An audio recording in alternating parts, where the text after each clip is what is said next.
होतोय धडाकेबाज चषकाचा brand ambassador Bhavesh Pawar.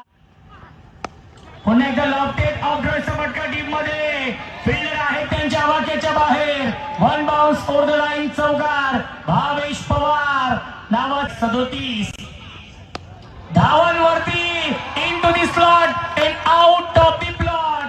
Long on सीमारेषेच्या बाहेर. विशेष सन्मान या स्पर्धेच्या माध्यमातून करणार आहोत. तर सन्मान करण्यासाठी मी संपूर्ण आयोजन समितीला विनंती करेन. हा सन्मान करण्यासाठी संपूर्ण सातत्याने राहिलं केंद्रीय राज्यमंत्री भारत सरकार हा विशेष सन्मान आपण करत आहोत. किरमेर हा संघ ऑन साइडला पाठवल्या बाउंड्री लाईनच्या बाहेर. गोरसई गावचा ब्रँड दाखवणारा ब्रँड स्ट्रोक षटकार. कोणगाव ग्रामस्थ मंडळ थोड्या दिवसामध्ये